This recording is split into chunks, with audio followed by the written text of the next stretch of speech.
Today's episode of Functional Groups with Anna Sophia is brought to you by carbon, the element that was organic before it was cool.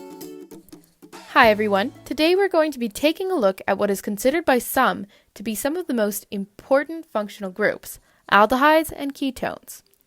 Not those kind of keys. In this video, we will learn what these groups are, how to name them, and how we use them in our day-to-day lives. Both aldehydes and ketones contain the carbonyl group, which is a carbon bonded to an oxygen. The carbon in this group has two remaining spots that can bond with either a hydrogen or alkyl substituents. If at least one of the available bonds is occupied by a hydrogen, then this is considered an aldehyde, whereas if none are hydrogens, the substance is considered a ketone. Fun fact, aldehydes are named after dehydrated alcohols, aldehydes. Aldehydes are named using the suffix al at the end of the carbon parent chain.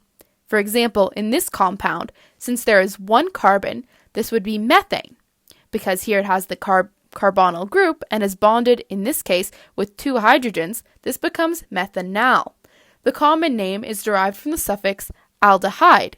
In the case of methanal, the common name is formaldehyde. Formaldehyde, the simplest aldehyde, is used to preserve and embalm animals.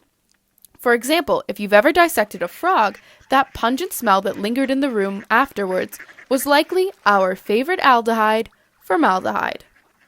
Because aldehydes are always found on the end of a parent chain, the carbon of the carbonyl group is always given the first position and therefore does not need a location number.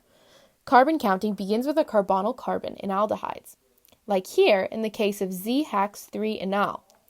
Numbering occurs like this. This aldehyde compound is the smell of freshly cut grass and is a potent bug attractor. Like in the case of this compound, when attached to a ring, or in cyclic compounds, the suffix carbaldehyde is used. This is benzene carbaldehyde because it is an aldehyde group with a benzene ring. This is used as a bee repellent, along with almond flavoring.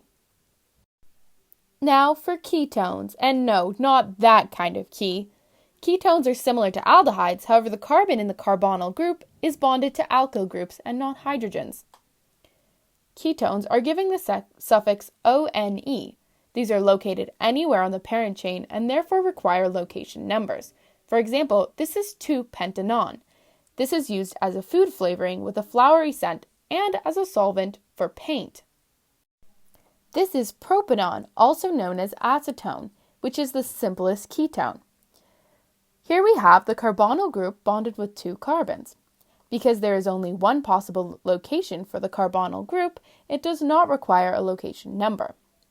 Acetone is most commonly used in nail polish remover. Cyclic ketones follow the same naming rules.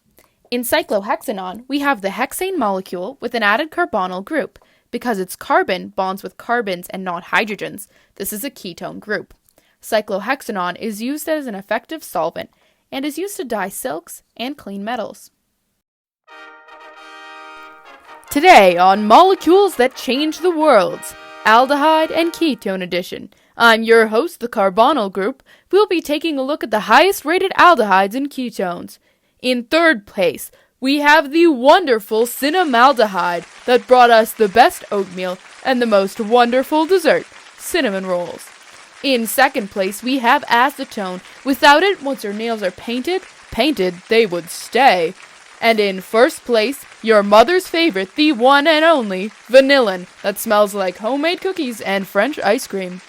And that's all for today, folks. Be sure to like and subscribe if you like killing frogs, and tune in next week when we'll be taking a look at the top 10 most infamous elements. The truth will surprise you.